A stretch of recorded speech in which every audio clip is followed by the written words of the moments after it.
Changes to Obamacare, the White House administration will now allow people with health insurance plans that don't comply with the Affordable Care Act to keep them for 2 more years through October 2017. This is part of a new set of rules. The new rules also simplify the paperwork that employers will have to file when the mandate to offer affordable health insurance to workers begins next year. So far, about 4 million people have purchased private insurance plans sold on government-run exchanges. Yeah, not all employers are saying it's simplified, though, so we'll get to that now with Mark Larson. Critics say the only reason the Obama administration has done this is because of possible consequences for the midterm elections.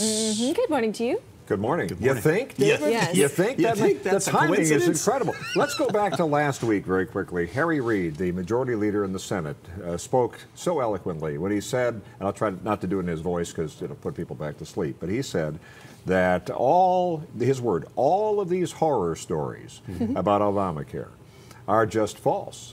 Well, like when the president says, I have a pen, I have a phone, I would suggest Mr. Reid and other members of Congress, regardless of party, get on their phones, go back to their districts, talk to real people, because the nightmares are plenty. There are 2 kinds of people in America now. The people who have gone to get their new coverage, covered California, learned the hard way, know the rest of the story. Then there's all the people who think it's still free, and they're kind of in this out there, or maybe they'll pay the fine, pay the $95 when it's tax time next year. Oh, well, remember, that's $95 or 1% of your income. So a lot of people start getting the calculator out. Do something Congress doesn't do. Get a calculator and actually do some math. So you fast forward to this. I've lost count of how many times they've kicked the can down the road with this. That's an overused term, but it's true. Getting it past the election. They pushed the open enrollment period now from starting November 15th into February, mid-February next year. What does that mean? Well, they're saying it's around tax time next year, when you will be blinded by the refunds you'll be getting. And their theory is, from these experts in political circles, that magically you'll have more money, so you'll be more eager to buy into the health care plan. It's so convoluted. Now, the problem is, just because, like this headline says, feds give 2-year grace period. Okay, so they're there. Just because they say it doesn't mean it's so. Insurers have to agree with it. States have to agree with it. We don't know yet how that looks here in California. So there's a lot of complexity to it, but it's just, we're not going to call it the Affordable Care Act. We'll call it the patient protection. No, it's the Politician Protection Act. Well, go ahead. I want to go back to the election because you mentioned that. So what's going on with that exactly? They're saying basically when the insurers issue the 90-day cancellation policy, all of that would it's be right coming. around campaign time. It would all be hitting the fan right into the midterm elections. Which right now, and even the Democrats admit this now, Republicans have, even with the lack of confidence in Congress, the likelihood the Republicans keep the House very, very strong. They could pick up 6 seats in the U.S. Senate, which would give a majority. Then President Obama has a real big problem on his hands politically. For people who are not Obama fans, that would be a time to have a parade. But he doesn't have that problem. The whole point of this was it's for the people. It's for the people. So why do they keep pushing it back and not making it as accessible for the people? They took what was the best healthcare system in the world and have complicated it beyond measure. They did it for 5% supposedly who didn't have health care. They've now turned it so everybody's getting a cancellation notice. I have a great health care plan that I pay for personally, and it's been doing very well, but it's one of these illegal plans that they've now pushed back 2 years. I don't know if my insurer will let me extend that from this year, because I need to have pediatric, dental, and maternity care, which I don't think I need at this stage in life. Let's be as unbiased as you possibly can here.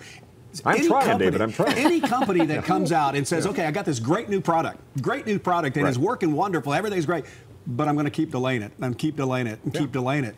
I mean, how can you look at this and go, this is a great product? I think there's a pony in the big manure pile here. Reagan always talked about the kid with the big manure pile digging, and if that big, there's got to be a pony. I think actually President Obama's administration is even accidentally repealing parts of their own plan. They're admitting by these moves that there are big problems that detractors have talked about.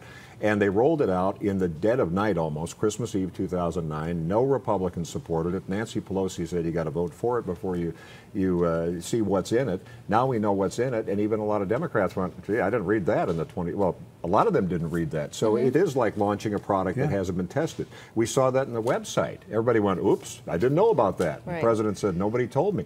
If you're taking 1/6 of the economy, you think there might be some money spent on a little bit of research. Will this save jobs for some Democrats now that this is going to happen? I think people have wised up, and the more people get on and figure it out, the more they look at those deductibles that they have now, things that were working right that aren't. plans that are working well that are called illegal. Even though you push that back 2 years, you have businesses trying to figure out, this is affecting the economy right now. You look at the figures, you look at the job numbers, that will come out tomorrow, and they won't be as rosy as they were even according to projections a year ago. Right. So if you talk to anybody in business, in real world, if you pick up that presidential phone and talk to them, they'll tell you there's some unease. They don't know what this looks like because business mandates have been pushed back. The good news is a lot of the scary parts have been pushed back. The bad news is a lot of it's been pushed back, and it's going to hit the fan at some point. The election is very important, and right now they're trying to purely protect members of Congress and keep this from being a hot issue till after the election. But I think the American people are paying more attention. I hope. Mark Larson, always good to get your perspective. Right. Thank you. Thanks for being here. You bet.